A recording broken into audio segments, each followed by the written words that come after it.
Hola, salam Just Talk. Kita hari ini bahas Serie A. Ada dua pertandingan, nggak ada Liga Inggris. Dua pertandingan, yaitu Milan menang 3-1 lawan Roma dan Juve layak seri lawan Napoli. Sayangnya Inter nggak berhasil, dipospon, nggak bermain maksud gue. Jadi dua match itu, gue mau jelaskan MPL yang tadi gue mainkan. Tapi ini kelihatan nggak ini? Ya. Gue itu berada di rank 107, dapat menang 6 diamond dengan ini poinnya. Nah, total yang ikut itu 500 tim.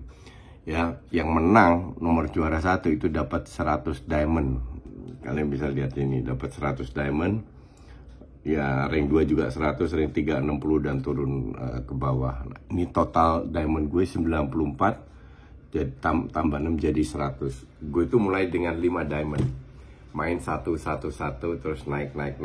Berapa match terakhir gue menang 20. Jadi nanti sekarang gue main 5 diamond. Oke.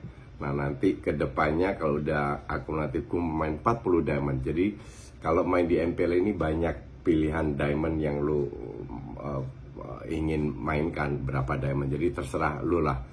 Kalau gue sarankan sih awal-awal kecil-kecil aja. Gue juga baru mulai, seperti kalian tahu, baru 3 mingguan. Makanya gue mulai dari 1, sekarang udah ke 5. Nanti ke 20, 40 baru then we talk.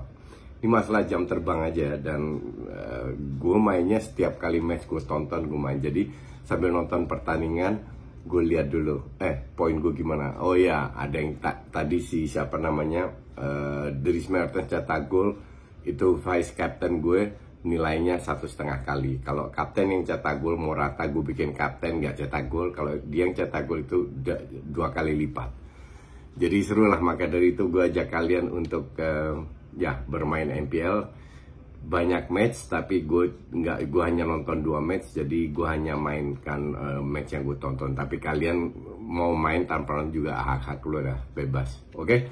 Nah, kalau kalian belum bermain, linknya itu ada di deskripsi untuk mendownload app-nya. Jadi untuk download app-nya nggak ada di store apapun, tapi klik di link tersebut. Dan gue juga punya grup di Telegram. Grup di Telegram isinya pemain MPL semua. Ya, kita sering tukar pikiran. Kita tunjukkan pemain apa di match apa yang kita mainkan. Jadi grup yang seru lah, aktif terus itu. Itu linknya juga ada di deskripsi. Oke? Dengan ini gue ajak kalian gabung bermain MPL, baru lu tahu betapa serunya. Setelah sekali, 2 kali, 3 kali baru kelihatan serunya. Kita mulai dari Milan dulu. Milan menang 3-1 lawan Roma. Tapi yang sangat kelihatan di match ini untuk gue sebagai penonton netral, 2 hal.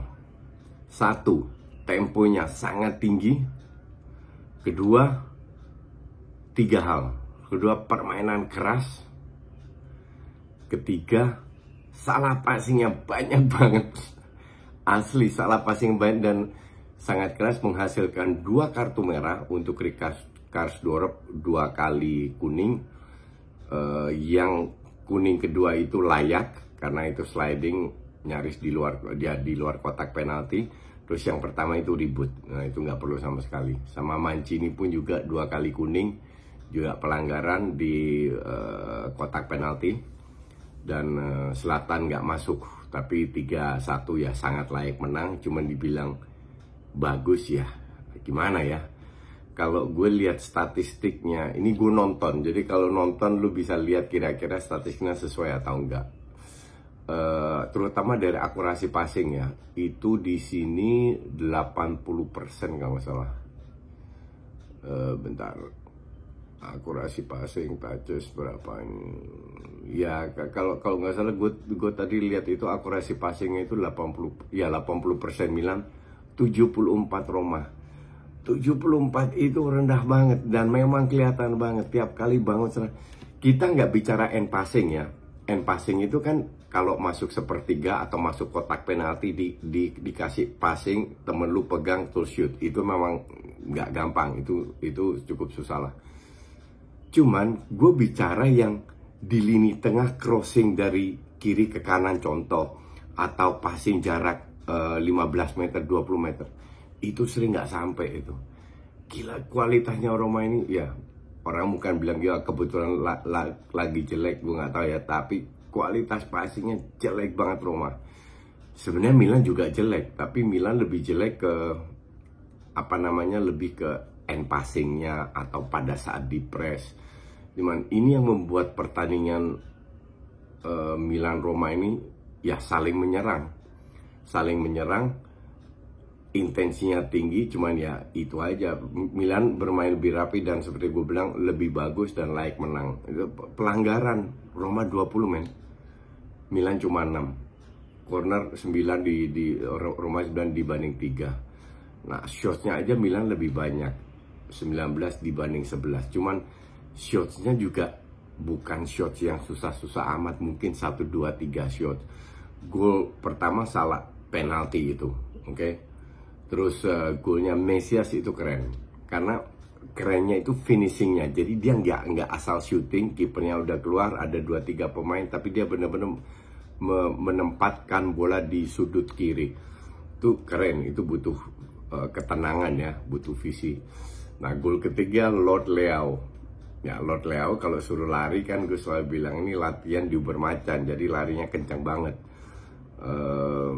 Dapat bola ya scrimmage, high line, jadi dia sendirian maju ke depan. Finishingnya bagus, harus diakui. Tapi dulu harusnya bisa 4-1 karena Zlatan tidak cetak gol. Cuman kalau gue harus melihat, nggak usah bandingkan Inter Milan, karena untuk gue Inter Milan dari sisi permainan ya terbaik, paling enak ditonton. Tapi setengah jam kemudian kan gue nonton itu Juve Napoli. Sama Juve Napoli aja jauh banget loh, serius. Jadi untuk gue sih Milan layak menang. Napoli over Roma itu benar-benar parah kalau gue bilang mainnya. Tapi nggak heran juga timnya Mourinho. Milan ya, kalau kita bicara gerasa gerusuk ya, dua tim tadi itu banyak otot, main keras. Cuman ya gimana ya, ini memang strateginya Milan, dan mereka berada di rank 2, hanya selisih 1 pertandingan dan 1 poin. Kalau Inter itu menang lawan Bolonya, kemungkinan besar menang, selisih 4 poin. Jadi bahwa Milan bisa survive di atas ini juga sebuah apresiasi dengan permainan yang bukan pilihan gue. Cuman ya dengan permainan ini mereka selama nggak dapat kartu merah, mereka kalau menang-menang terus ya oke-oke aja. Intinya kan begitu. Hanya kalau lu main kayak begini di Eropa lu selesai, dan itu terbukti. Itu udah ada gue prediksi ya. Sebelum satu bola ditendang gue bilang Milan rank 4 dan terbukti rank 4.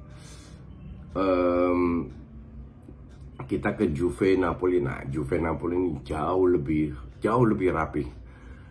Kedua tim kalau gue bilang dengan segala kekurangan kelebihan itu nggak layak, nggak ada yang layak menang lah.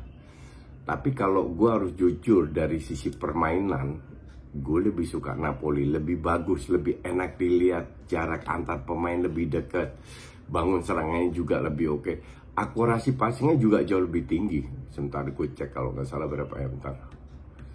Akurasi passingnya itu dua-dua sama 88%. Kalau Milan tadi 80, Roma 74, ini 88-88. Sama kayak Chelsea kemarin, kalau kalian nonton itu akurasi passingnya babak pertama 92%, di 90 menit 91%. Lebih enak dilihat gitu loh. Oke. Jadi kalau bangun serangan lu dengan akurasi passing, end passing itu jauh lebih tinggi, itu lebih enak ditonton. Walaupun gue lebih menikmati Juve sama Napoli tadi bermain. Napoli lebih banyak ball possession 56%. Tapi it's gak tau, gue lebih suka aja nonton Juve Napoli tadi, karena mungkin fighting spiritnya nggak hanya dengan otot ya, tapi lebih dengan strategi lah. Hanya Juve gue bilang ya kehilangan atau kekurangan pemain kreatif ya. Gue nggak bingung kenapa Arthur nggak dipasang, karena kalau lu tengah lu Rabiot, Locatelli sama McKennie yang ditaruh di sayap, Locatelli ya you don't expect much lah. Bernardeschi pun ya so-so lah. Chiesa yang yang berapa kali berbahaya, cuman ini pemain agak egois ya. Gue kasihan Morata, itu nyaris nggak dapat bola. Morata itu bekerja keras tapi nggak ada supply sama sekali, nggak dari tengah, nggak dari depan.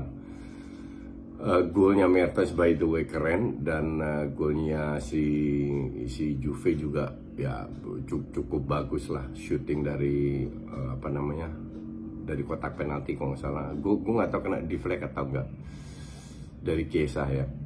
But anyway, dua tim ini nggak layak menang. Seri is a good result, dan gue rasa nggak terlalu rugi amat kedua tim. At least mereka dapat poin. Juve kalau untuk jadi juara lupakan, tapi tujuan Juve sekarang masuk 4 besar kan. Napoli, Atalanta ada di rank 4, Juve rank 5. Gue nggak tahu selisihnya berapa, tapi nggak banyak selisih, kalau nggak salah cuma 3, 4, 5 whatever lah.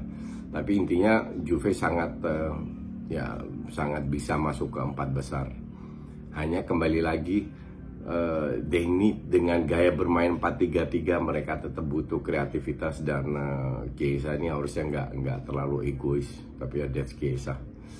Oke, itu aja dulu. Kita ketemu lagi besok. Gue nggak tahu mau bahas apa, kita lihat aja ya. Thanks for watching.